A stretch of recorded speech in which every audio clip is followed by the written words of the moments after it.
Slavery is an atrocity that shouldn't exist. No one should be the property of anyone. But slavery has not been wiped out to this day, even though it's illegal and undetected. But where did slavery come from? Why did it come into being? And what is it like to be a slave? These questions are just about to be answered.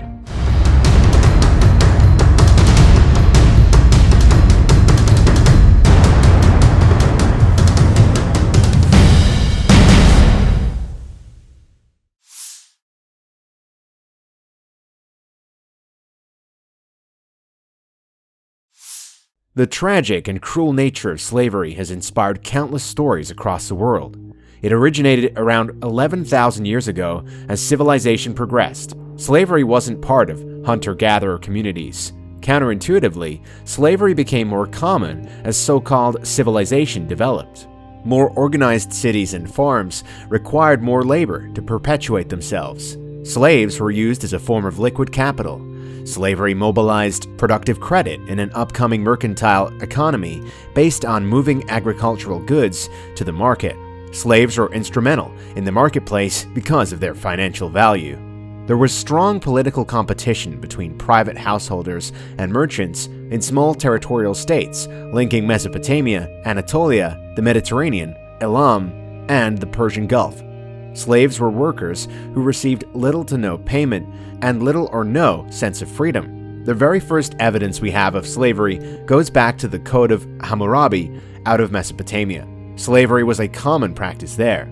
Surprisingly, only around 5% of the population belonged to the slave class. The majority of slaves were women, and the ratio was around 2-to-1 to men. Slavery sped from Sumer or Sumeria into Greece, as well as other parts of Mesopotamia. The ancient East, China, and India adopted slavery much later.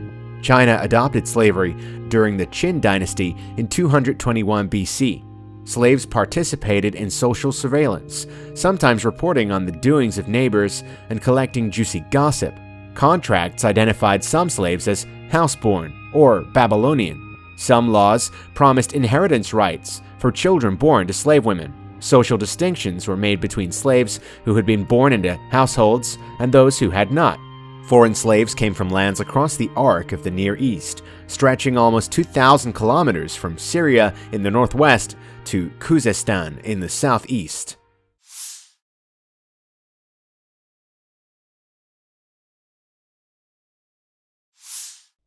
There are multiple ways in which people became slaves. Some became slaves because they couldn't pay off their debts.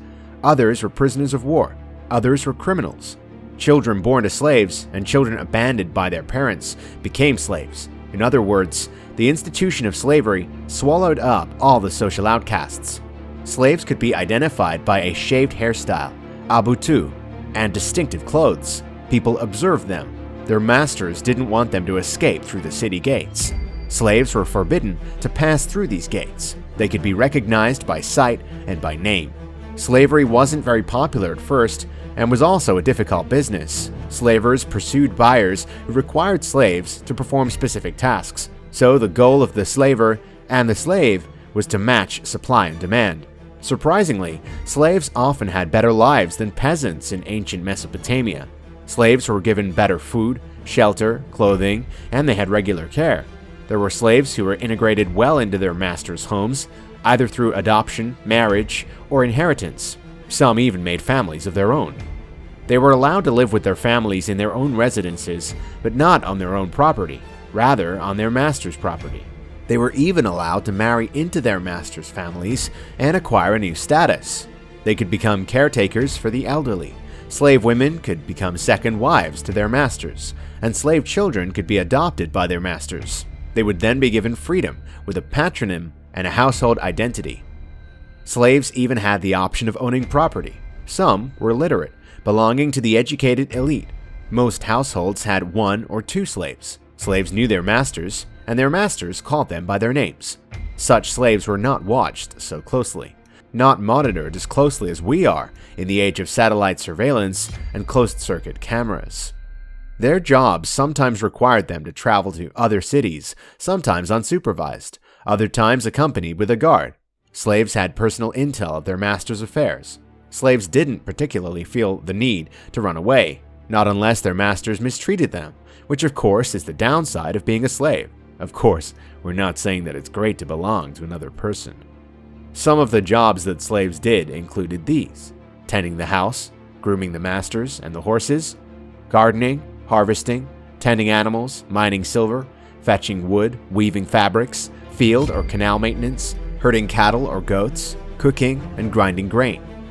Despite being treated better than slaves thousands of years later, slaves in Mesopotamia still had to make their lower status clear to the public. They were expected to wear their hair in a distinctive style and wear certain clothing that would isolate them from their original identities, status, and ethnic groups or alliances.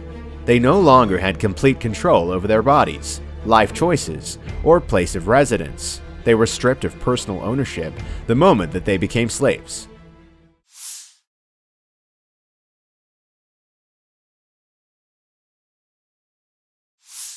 By the Akkadian period, around 2350 to 2200 BC, slave contracts extended across the Near East.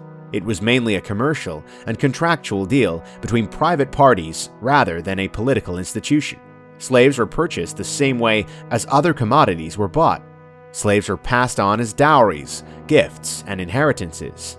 By the Ur-3 period, around 2112 to 2004 BC, slaves were given as pledges for loans. Babylonia set the bar for the price, sale formulae, status, and legal practice of slaves.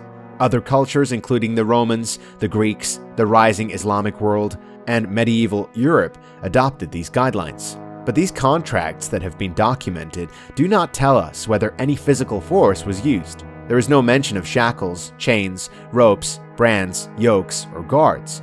It is only clear that restraints were used on slaves who have fled. It has been widely believed that prisoners of war were taken by the millions, but the treatment of these captives is shrouded in mystery. There is limited evidence that all of these victims of war were forced into slavery. Nonetheless, some certainly did. Texts from Uruk, dating back to around 1740 BCE, document that prisoners of war from local cities were given food rations and jobs to do. In the Syrian city of Mari, slaves were summoned for seasonal labor in the palace orchard, and female captives were sent to work in the textile workshops of the palace. But these prisoners were given a way out. If their families, temples, or palaces in their home countries paid a ransom, then the slaves would be freed.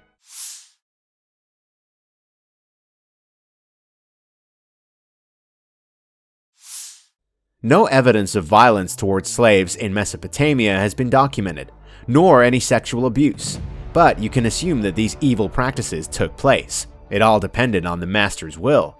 The master had complete control over his slaves and could mostly do with them as he pleased, either to take advantage of them or punish them. Letters on tablets have revealed this: "With me, you talk about slave women." We cannot yet figure out what it means. Was the mistreatment of women such a common practice that it wasn't even worth recording, or was it completely forbidden? But we can assume, like in most cultures in the world, crimes against women were committed and still do. There is no proof of human rights violations and brutality towards slaves in ancient Babylonia. Cruelty would only undermine their economic role. Like everything else in so-called civilization, their role is to maximize economic power and profit, so it had nothing to do with moral imperatives. It was all about financial and technological means. But the threat of starvation hung over every slave's head. If the slaves didn't do their jobs, they wouldn't have food for themselves nor for their families. This is, of course, not much different from anyone else, including ourselves. Everyone has to work so that they can eat. One of the worst punishments that a slave could receive for escaping was to have her or his ear cut off. Flight was regarded as an act of political rebellion. Execution has not been recorded. But corporal punishment was used. Just like any husband, wife, or child in those less enlightened times, imprisonment, deprivation, and pain were the stakes.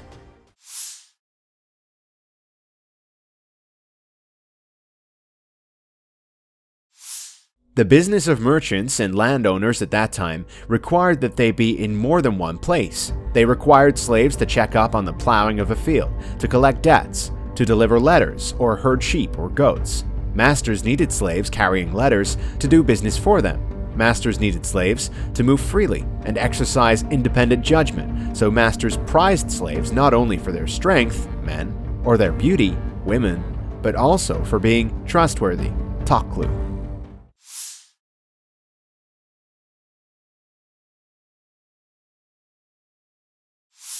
Slaves were distinguished in inheritance texts from mere possessions, bushu, but in the end they were chattels whose possession could be transferred by gift, sale, default, or bequest. It seems likely that at any time a slave could be transferred from one household to another and to a new master. After being freed, slaves were still expected to take care of their former and aging masters. They would take on the role of sons and daughters. They could also become votaries in temples, as well as marry into their masters' families. Slaves weren't usually released from servitude, but they were given a different status with different duties. Naturally, they would have had an easier and better life than they did as slaves. In other words, slaves could only become semi-free. There was a strong household hierarchy that established a paramount social good. Everyone had their place in the cosmic family. Freed slaves were given the titles gentleman or free class.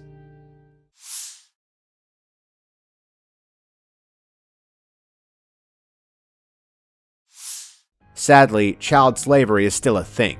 In Haiti, slavery is endemic and inevitable extreme poverty.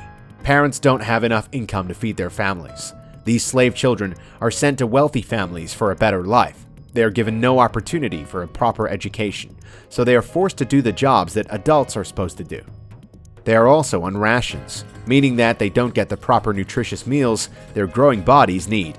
They are not given love and support from the people that they are staying with. In other words, in many ways, modern slavery in the so-called civilized world is even more unjust than it was in the ordered times of ancient Mesopotamia.